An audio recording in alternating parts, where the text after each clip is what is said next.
Hello, welcome to Glastonbury.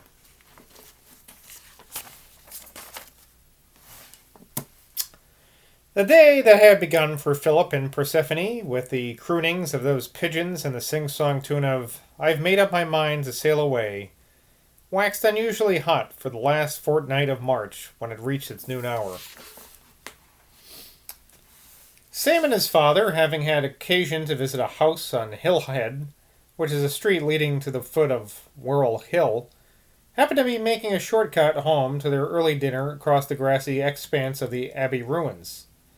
They had carefully avoided the dangerous topic hitherto that day, being occupied with an attempt to bribe, threaten, cajole, persuade, or terrify one of their recalcitrant choir boys into giving up his habit of waylaying the girls of Hillhead as they passed a piece of common land out there on their way home from school. Wow. What a sentence, huh? Jesus.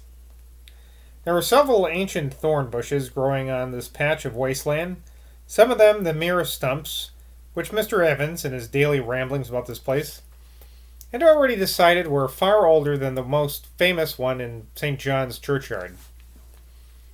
Indeed, in the heat of these frenzies and his fancies, Mr. Evans had gone so far as to persuade himself that this particular tract of land, which certainly wears even at our epoch of somewhat forlorn look, was the actual site of that terre gasti of the medieval romances, which became withered and blighted after the Dolores Blow, name of this chapter, delivered by the unlucky Balin upon King Pelles, the guardian of the Grail. Young Chenock's Dolores Blow, or Dolores Blow, aimed from the shelter of the desolate thorn stumps, were directed not against any femininity. Oh, I'm sorry. Were not directed against any man, king or otherwise, but against anonymous and youthful femininity, and took the form of rudely flung sticks and stones, and still more rudely flung taunts of a kind more grossly obscene than even those sturdy wenches were accustomed to.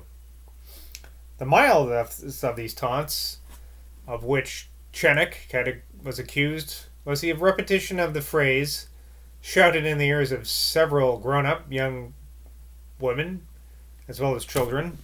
I need some light. I'd like to, Dolly. I'd like to, Letty. I'd like to, Rosie. Accompanied on each occasion by the flinging of some kind of natural missile. It was in a visit from old Mr. Shepherd, the aged Glastonbury policeman, that Matt Decker was informed that his sweetest voiced choir boy was in serious danger of arrest, and in his anxiety to suppress this outburst of barbarity, while he saved the boy from jail, he had begged Sam, whose power over boys, though he did not like them, was always great, to accompany him on the disturbing errand. As you do, you know. If nothing does, the grotesque injustice and thoughtless self-righteousness of human beings show itself more blindly than in these matters of sex abuse.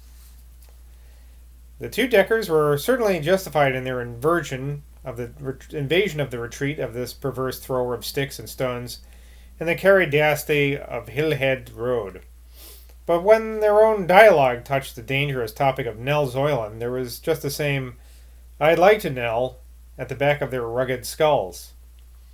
And between this "I'd like to Nell," felt by these two grown men, and the "I like to Rosie," shouted by Tom Chinook, there could have been very little difference in the eyes of that Christ worshipped by Sam who uttered those searching words, "Whoever looketh at, to lust after, hath committed already in his heart."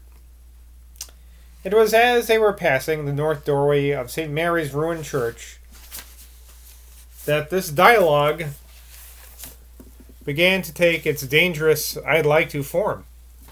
Confronting this old edifice at the end of the 12th century, the two men paused, their eyes attracted automatically by the lavish blaze of sunshine which fell from that cloudless noon sky upon the richly carved entrance.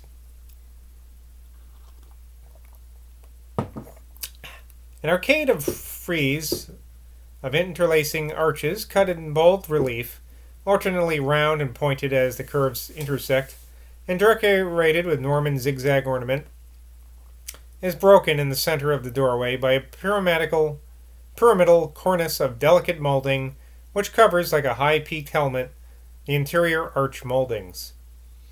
These are in 4 concentric rings containing numberless medallions of deeply cut carving, telling the story of the Nativity and of the massacre of the innocents. Only trained experts in such matters can today interpret this dim, confused, obscure entanglement of animals, leaves, flowers, angels, and impassioned human figures.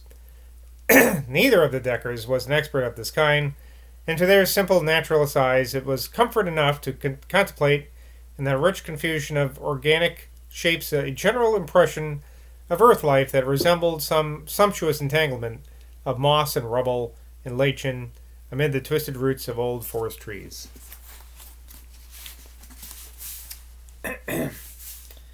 It would have been better for Matt Decker at that moment if he had been endowed with a little of that analytic responsibility which John Crow possessed.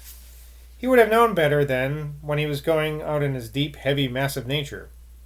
He would have known better then why it was that he burst out upon his only begotten son as he did, in such a spasm of blundered, ill-chosen words. Gazing through the richly storied arch into the body of the Virgin's chapel, and out through a south window into the sunlit branches beyond, Sam listened to his father with lowering astonishment, his chin working frantically, and his little green eyes full of queer lights.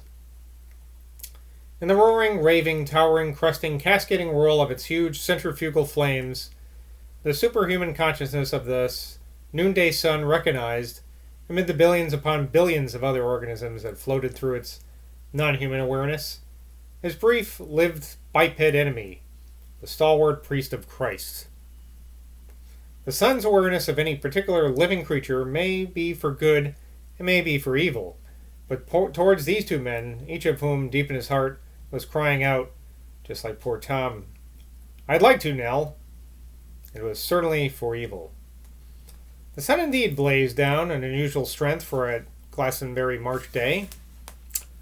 It turned all this massive, complicated stone imagery into something as radiant as it was obscure, into something resembling the checkered patterns of dead leaves and dead twigs, mingled with little mosses and funguses, that are suddenly revealed in a forest opening, and yet into something so hot and dry and dusty that it suggested the carved stonework of classical southern countries, across which lizards slid, and above which the air seems to droop and gasp and pant. That unique stonework doorway, under which for at least 700 years human skeletons, clothed in flesh, had been passing, was on this March day as proof of far removed opposites in nature and mind of man can reduce to an imaginative unity. While the hot and dusty texture of these deep moldings suggested the languorous feeling of burning noons upon copper skies when the hot bosom of the air lies sweltering and sweeping upon the slabs of shadowless stone thresholds, and where upon the marble brims of dried-up fountains the coiled snake scarce seems ever to breathe in its glittering sleep, the actual shapes and forms of this limestone imagery were born of dripping forest boughs and dark rainy moorlands, and the wind-swept ramparts of Gothic castles.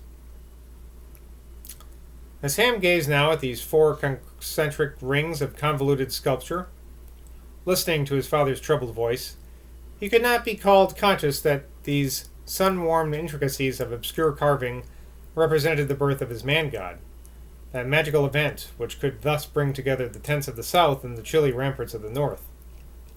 But a feeling did come over him that he was staring into the very roots of the earth, where the creatures that he had loved were engendered by the minglings of primordial heat and cold.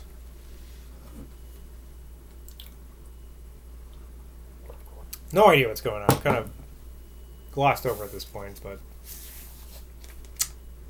"We have to renounce," the priest was saying with a dangerous quiver of his long, clean-shaven upper lip. "And she is the test given unto you now, my son, as to whether you can renounce." His words burst out in a jerky, violent, spasmodic manner for the force behind them was nothing less than, I'd like to, which in Tom Chinnock's case had been accompanied by sticks and stones. He was secretly proud that this child of his study, Quantock Loins, had made, his sturdy Quantock Loins, had made the son of the great Marquis of P shamefaced Whittle. In those imaginative senses below the senses which create the terrible glamour world of thrilling illusion wherein all exquisite temptation lie, Matt Decker had derived a wild and savage joy from the thought that his son had lain in bed by the side of this unequaled breasts. The conventional phrases desire of the flesh, sins of the flesh, lusts of the flesh are totally at variance with the real phenomena of erotic temptation. In real temptation, the flesh does not enter at all.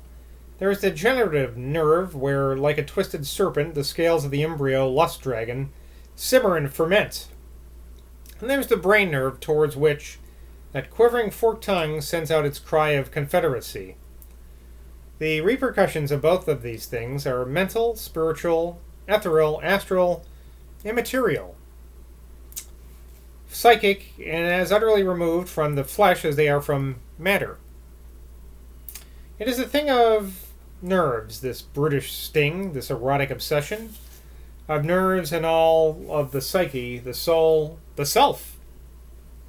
The flesh is pathetically, beautifully, grotesquely innocent. It is the nerves that all lecherous, all lust, all passion lie, in the nerves and in the imagination. It is the erotic nerve, the tightly coiled snake with its flickering tongue, always waiting to leap, that creates the undersea of fluctuating images, wherein matter and flesh have been reduced to tenuous and filmy wraiths, but from which the nerve perilous can feed with its vibrant tantalizations the excited soul. All good springs from the nerves are from the mind. All evil springs from the nerves and from the mind.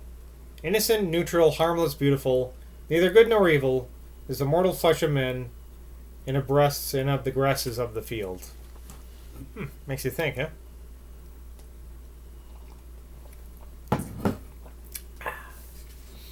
She is a test for you, my son, went on Matt Decker, while his erotic nerve kept repeating, I'd like to, I'd like to.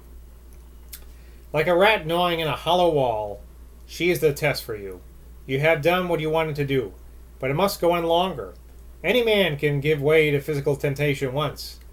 Where a man shows his mettle is when he refuses to go on yielding. As he spoke, Matt Decker took off his hat and wiped his forehead.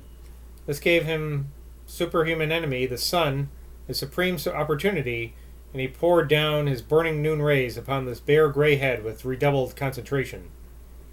Not to go on with a fleshy sin, continued Matt Decker, is the great victory of the spirit over the body. None of us can help yielding once. It is too sweet. But after the excess of the first plunge, a man with any character must pull himself together and climb back into the trench of the faithful. Don't, Dad, muttered Sam sulkily. I've got to think. You're only worry me talking like that. They moved away together now, out of the Abbey grounds, and by a shortcut, permitted only to residents of the town, passed into Silver Street. Sam surprised his parent by his imperviousness to the new appeal. Sorry, Father, he muttered presently. I was thinking of something else. I didn't hear what you said. I didn't really hear what he said either. That was a strange little part. I'm going to stop there a little early, because it was a break in the paragraph. And until next time, I'll see you in Glastonbury, okay? Cheers.